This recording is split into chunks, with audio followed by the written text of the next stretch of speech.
한국의 직장인이 일본 직장인보다 부유한가 풍족한가? 일본은 지금 대기업과 중소기업 간의 그 100년 동안의 규칙이 지금 깨지고 있어요. 일본은 사실 비정상적이었던 거죠. 일본 경제가 좋아져서 인플레이션이 된 게 아니거든요. 그러니까 일본에 살고 있는 평범한 직장인들은 좋은 게 별로 없죠. 올해 춘투가 그래서 중요했는데 역대급이었거든요.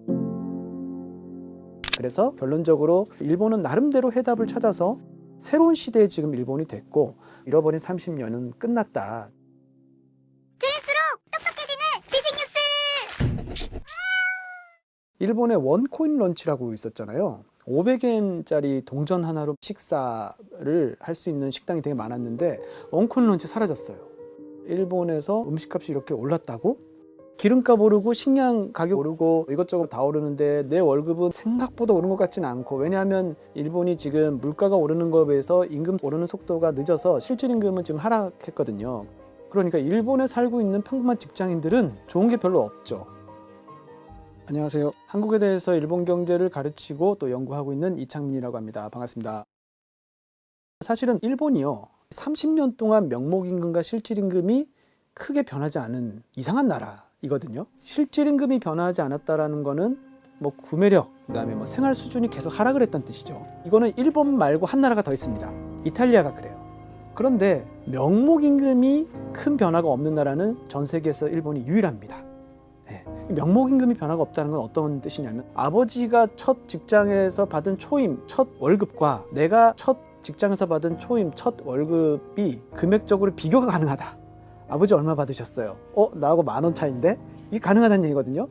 일본이 실제로 90년대 중반에 대졸 첫 월급이 한 20만 원쯤 됐어요. 30년 동안 큰 변화가 없다가 2022년 돼서 21만 원 됐고요. 올해 22만 원 됐습니다. 뒤집어서 얘기하면 뭐냐면 작년 올해 엄청나게 오른 거예요. 그러니까 아직까지 경기가 좋아졌다라는 걸 체감하는 일본인은 없겠지만 그래도 뭔가 변하고는 있다. 주가도 오르고 물가도 오르고 뭐 임금도 오르기 시작하고 변하고 있다는 건 체험하고 있을 겁니다.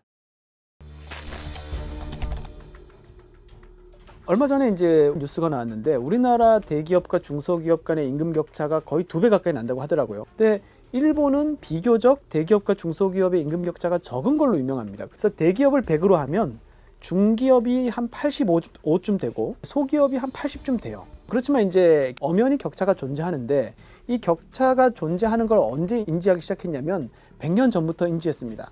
1920년대부터 중소기업과 대기업 사이에는 임금 격차가 존재한다라고 얘기를 했었거든요. 1920년대는 10년 정도에 걸친 장기 침체가 있었어요. 그런데 이 제2차 세계대전이 일어나니까, 전쟁이 일어나면 경기는 살아나거든요.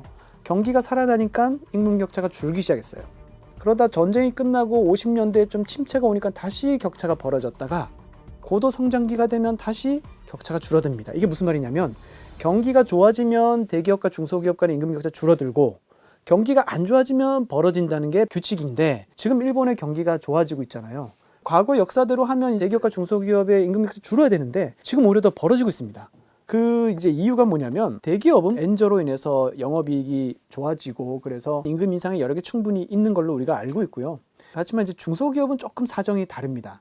수출기업 같은 경우는 이익 구조가 개선이 되지만 내수에 치중하고 있는 중소기업 같은 경우는 임금을 인상하고 싶어도 사실 임금을 인상하지 못하는, 중소기업 같은 경우는 외국에서 원재료를 수입해가지고 뭐 부품을 만들어서 대기업에 납품을 하잖아요. 원재료 가격은 지금 많이 올랐잖아요. 엔저 때문에. 그리고 인건비를 올리면 납품 단가를 올려야 되잖아요. 그럼 그건 또 대기업하고 협상을 해서 대기업이 수용을 해줘야 되기 때문에 이런 부분들이 어려운 부분이 있는데, 게다가 또 지금 너도 나도 임금을 올리고 있기 때문에 임금을 안 올리면 인력이 유출됩니다. 그러니까 2중고, 3중고를 겪고 있어요. 중소기업은 지금 뭐 엔저 혜택을 크게 본 것도 아닌데 임금을 자발적으로 올리거나 아니면 이 목표액을 받아들일 수 있는 그런 여력이 될까를 생각하면 쉽지 않겠다. 그런데 왜 중소기업이 임금 인상이 중요하냐면 일본 국민들 중에 대기업 다니는 사람은 한 30%고 중소기업 다니는 사람이 70%거든요. 그러니까 중소기업의 임금이 올라야지만 전반적으로 경기가 좋아졌다라고 판단할 수 있는 거죠. 또 기업들이 일본에서는 가격 파괴 경쟁을 서로 했거든요. 가격을 올리면 아무도 안 사니까 서로 누가 싸게 만드냐를 두고 이제 경쟁을 했었는데, 그렇다 보니까 일본의 그 물건 가격이 굉장히 스티키해서 잘 안 오르거든요. 그런데 이제 정말 떡 본 김에 제사 지낸다고 임금이 올라가면 물건값도 올릴 수 있습니다. 그냥 올리기는 뭐 하니까 제품을 조금 더 좋게 만들고 뭔가를 개발하고 이런 경쟁이 이제 자연스럽게 일어나거든요. 그래서 지금 일본 경제를 놓고 보면 30년 만에 이제 선순환의 어떤 이 구조로 들어가고는 있다, 이런 생각이 듭니다. 작년 춘투가 3.58% 임금이 올랐어요. 역대급이었거든요, 그것도. 일본은행은 그럼에도 불구하고 마음을 놓지를 못하고 있는 거예요. 왜냐하면 대기업은 그 정도 올랐는데 중소기업이 한 2%대밖에 안 올랐어요. 그런데 경기가 좋다 그랬잖아요. 소위 말하는 비용이 견인하는 인플레이션이 된 거예요. 그러니까 일본 경제가 좋아져서 인플레이션이 된 게 아니거든요. 결과적으로 일본에서 물건 가격도 오르고 임금도 오르고 하면서 선순환하는 형태로 흘러가긴 했습니다만, 일본은행 입장에서는 일본이 정말 경기가 좋아지려면 임금이 올라야 된다라고 이제 생각을 하고 있었습니다. 그래서 이제 올해 춘투가 그래서 중요했는데, 렌고라고 우리로 치면 민주노총이나 한국노총 같은 단체인데 1차 추계 집계 결과를 발표했습니다. 올해 임금 인상률이 5.28%. 더 중요한 거는 이제 중소기업이죠. 중소기업 임금 인상률은 4.42%. 92년 이후 32년 만에 엄청나게 오른 거예요.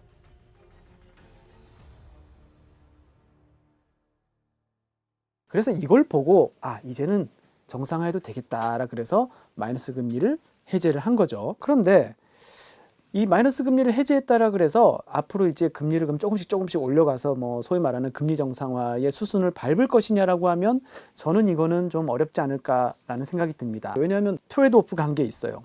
금리를 올리면 엔의 가치는 회복이 되겠지만 그 대신 실업률이 올라가고 기업이 도산할 위험이 있습니다. 그러니까 엔저로 인해서 이제 고물가의 고통이 있지만 그 고물가의 고통을 견디는 게 낫느냐, 아니면 금리를 올려서 실업률이 올라가서 실업의 고통, 어떤 게 더 차라리 낫느냐 비교를 하면 고물가의 고통은 모두가 나눠서 지잖아요. 그리고 결정적으로 일자리가 제일 중요합니다. 일자리가 있으면 고물가의 고통은 어떻게든지 버틸 수가 있어요.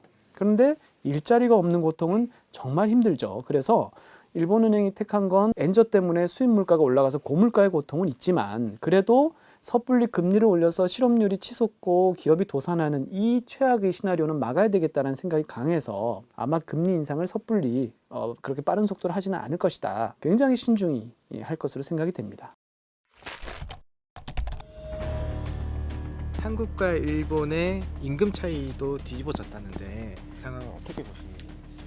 이게 조금 뭐랄까요, 질문 자체는 조금 유치할 수가 있습니다. 왜냐하면 한국하고 일본 누가 더 잘 살아요, 이런 질문이잖아요. 궁금하기 때문에 또 한번 살펴는 보고 싶어서 이렇게 보면 경총에서 한국과 일본의 임금이 역전됐다라고 발표를 해서 뉴스가 됐었습니다. 근데 우리가 한일 역전됐다라는 뉴스는 몇 년 전부터 자주 듣잖아요. 그래서 언제부터 뭐가 역전됐는지 굉장히 좀 헷갈리는 상황인데, 일본 같은 경우에는 2022년에 이어 2023년에도 통화 가치가 하락함에 따라서 한국보다 현재까지 파악한 숫자로는 낮는 것으로 나타났습니다. 일단 1인당 실질 GDP를 보면 작년에 일본이 한국보다 근소하게 앞서 있습니다. 일본이 34위고 한국이 35위예요. 다만 이 GDP라는 거는 가계소득만 있는 게 아니고 기업소득도 같이 들어있거든요. 그러니까 한국의 직장인이 일본 직장인보다 부유한가 풍족한가를 비교하기는 좀 적절치 않습니다. 그걸 비교하고 싶을 때는 이제 임금을 봐야 되죠. 크게 이제 두 가지 생각해 볼 수가 있어요. 한 가지는 한국 직장인과 일본 직장인이 받는 명목 임금을 현재 시장 환율로 환산해서 비교하는 방법이 있고요. 두 번째는 물가 상승을 반영한 실질 임금을 구매력 평가 기준인 달러로 환산해서 비교하는 방법이 있습니다. 그런데 이 두 번째 방법은 이미 우리가 2013년에 일본을 역전해서 10년 동안 우리가 앞서 있어요. 그 얘기는 똑같은 월급을 받아도 우리가 살 수 있는 서비스와 재화가 훨씬 많다는 얘기죠. 우리가 더 많이 누리고 산다는 뜻입니다. 그런데 더 누리고 사는 건 알겠는데 내 지갑에 들어오는 돈의 양이 일본 직장인보다 많나? 적나? 이게 또 궁금할 수 있어요. 이걸 알려면 이제 첫 번째, 지금 받는 명목임금을 시장 환율로 비교해 보면 되는데, 최근에 이제 일본의 엔의 가치가 많이 떨어졌기 때문에 이것도 작년에 한국이 역전했습니다. 그래서 임금 관련한 수치는 뭘 보더라도 지금 한국 직장인이 일본 직장인보다는 잘 산다, 풍족해졌다, 이게 결론이고요. 그럴 수밖에 없는 게 지난 20년 동안, 그러니까 2002년부터 2022년까지 한국 같은 경우는 대기업의 임금이 한 157% 이렇게 오르고 중소기업도 한 111% 이렇게 올랐어요. 그런데 일본은 중소기업은 한 6% 정도 올랐지만 대기업은 한 7% 빠졌습니다, 오히려. 그러니까 한국은 정상적으로 지난 20년 동안 급여가 올라온 거고 일본은 사실 비정상적이었던 거죠. 그나마 2023년, 4년 일본이 임금이 오르고 있기 때문에 앞으로는 이제 일본도 조금 정상적인 궤도로 이제 들어오겠지만 지금까지는 굉장히 비정상적인 상황이었다. 그래서 결론적으로 임금 생활자는 한국이 훨씬 풍요로운 생활을 하고 있다. 예전에는 일본이 제조업이 강했기 때문에 물건을 만들어서 수출해서 달러를 거기서 벌어서 메꿀 수가 있었는데 이제 보호주의가 전 세계적으로 득세하고 있죠. 미국은 미국에 와서 공장 지어라 하고 우리도 그렇습니다만 일본 기업들도 지금 미국에 뭐 전기차 배터리, 반도체 공장, 뭐 R&D 시설 이런 거 짓고 있거든요. 산업 전체를 보면 외국으로 나가는 산업들이 더 많고요.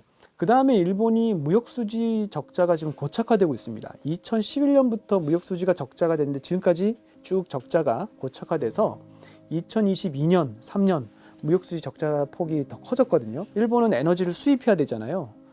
그래서 원유 가격이 올라가면 무역수지 적자 폭이 점점 커질 수밖에 없는 구조예요. 또 한 가지, 이 서비스 수지도 적자 폭이 점점 커지고 있습니다. 왜 그러냐면 일본 사람들도 유튜브 보고 넷플릭스 보고 아마존 이용하고 이거 전부 다 미국 기업이잖아요. 미국 기업의 디지털 서비스 비용을 계속 지불하고 있기 때문에 달러를 계속 이제 써야 되는 상황이 계속 되고 있죠. 그래서 구조적으로 엔이 수요가 감소하면서 엔의 가치가 점점 떨어질 수밖에 없는 구조다. 그런데 지금 일본은 노동시장도 변화했고 자본도 변화했고 기업도 변화했습니다. 새로운 균형으로 옮겨갔어요. 80년대 후반 같은 전성기 시절로 다시 돌아갈 것이라는 뜻은 아니고요. 지금 성숙한 경제 시스템에서 일본은 나름대로 해답을 찾아서 새로운 시대에 지금 일본이 됐고 그런 의미에서 잃어버린 30년은 끝났다. 저는 이제 이렇게 이야기를 하는 거죠. 오늘 교양일을 부탁해는 여기까지입니다. 감사합니다.